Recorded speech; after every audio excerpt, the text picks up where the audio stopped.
questions for Coach Rhule. Hey, Coach. JB Ricks here from Spectrum News 1.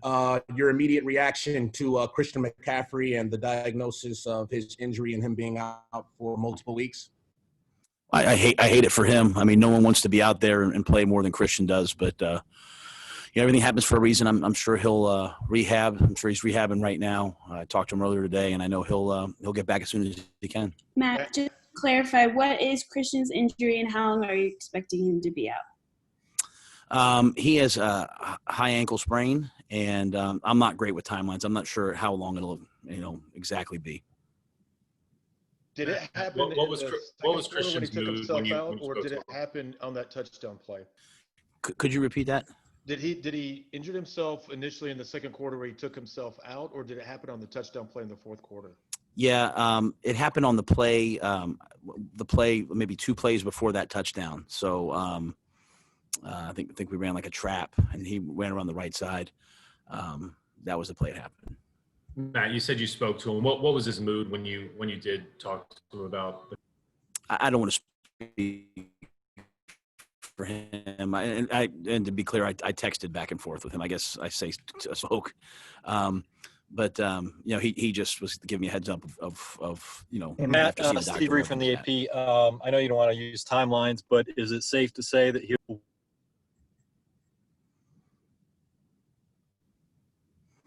I didn't hear the end of that, Steve. I'm sorry. I'm sorry, Matt. Is it safe to say that he'll miss more than one game? Yeah, as Elena said, he'll be out as of right now multiple weeks. Matt, can we go back to yesterday real quick? And we didn't get a chance to ask you about the thinking on the plus side of the field with the fake punt. How often did you guys work with that? And how good did you feel about that play? Was it based on formation? What were you thinking? Yeah, we went into the week feeling like if they were in punt safe, they're a defense that stands up, that we would surprise them and get a yard. And, it being across the field, being at the 36-yard line, the wind it was really a hard wind day. We felt like, the 32-yard line was the best chance for us to kick a field goal. So it was just out of field goal range. And, we went into it saying, hey, we thought that was they were going to be in punt safe, especially across the 50. We thought we were going to catch the ball and go forward. And unfortunately, just, we missed one block and it didn't work. So that was what we had planned for. Obviously, it didn't work out. So, I'd love to be able to go back, but I can't. But that was the Matt, Jonathan Alexander. Sorry for this. Did you say whether because you mentioned the injury in the first quarter where he came out in the first quarter? Do you know if that had to do with added on? Yeah, that was unrelated. Unrelated. Okay. I think I didn't ask him even what that was. I think that was just he got hit and needed a blow. But I can't even speak to that. Just he told me that was the injury he had that had happened on that one play. Matt, during the preseason or training camp, as it were, you had a lot of compliments for Mike Davis. What specifically did you see from him that you really liked, and how confident are you in him to take over right now? Yeah, Mike Davis is a starting tailback in the National Football League. He got out there yesterday, made some great catches, was physical. He was ready when his number was called, and he'll play well in Christian's absence. He's a big back. He runs with power. He runs good routes, has good hands, can block. He's really intelligent, so he'll play well for us. Matt, Jason, how much with Mike Davis's skill set does that possibly change the offense compared to Christian McCaffrey's?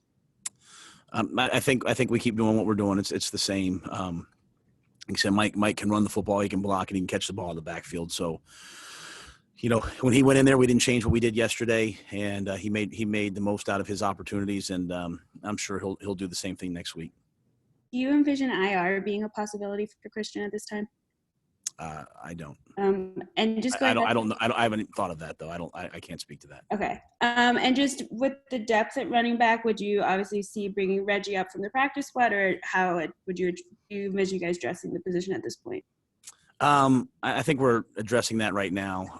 I don't have any updates on that. I was meeting with Marty earlier, just trying to figure out what we're going to do next. But I think we have lots of good plans. Obviously, Reggie's a really good player, and he could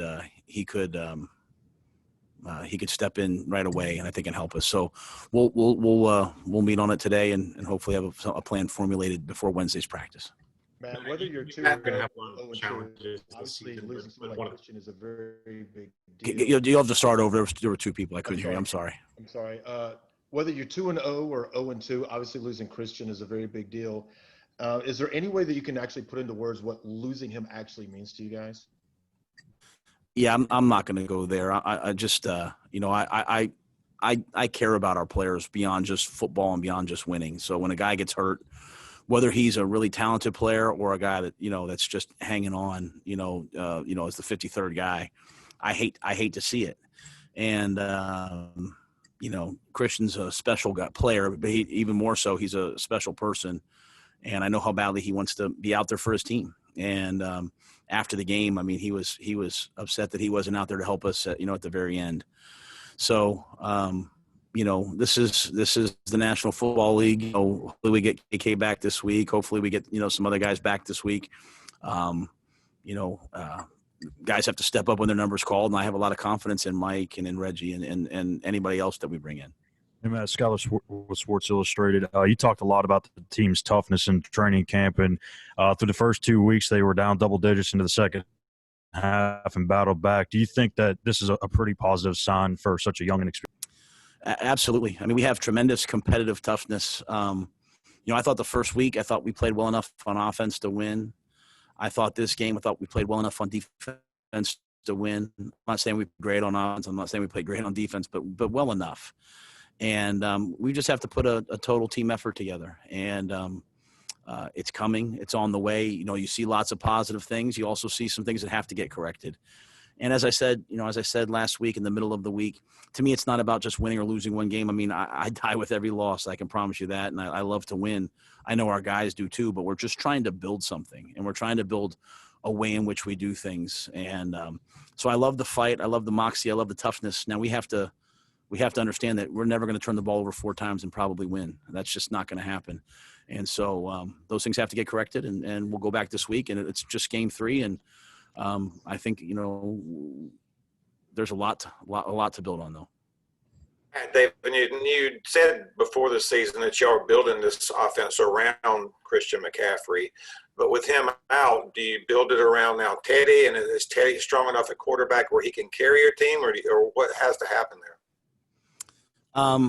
I think our offense is built. I mean, it is what it is. The plays and the things that we do are what they are.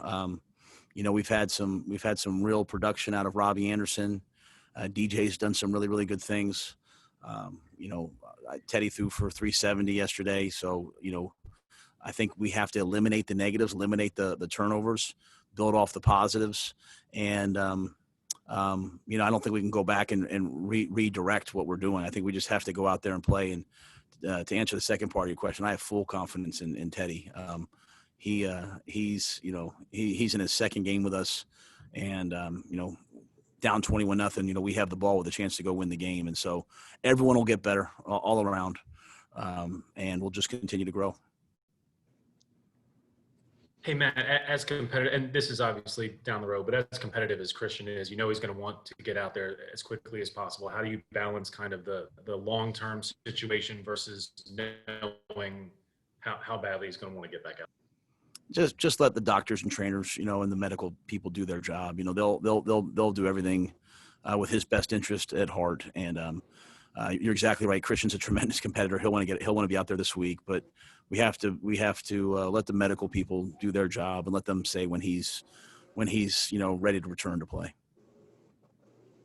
Hey, Matt, Woodrow Hamilton had his name called in a couple of plays. What did you think of his impact, just being able to come in and do something on the defensive side? I thought he was a positive, coming up from the practice squad, and that's who he is.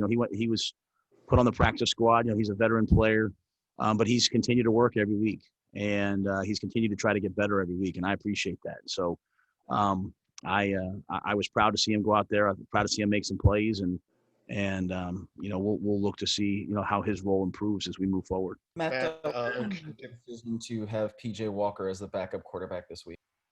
Could you say that again? I'm sorry. I can't hear when you guys two people talk. I'm sorry. Just say the beginning again.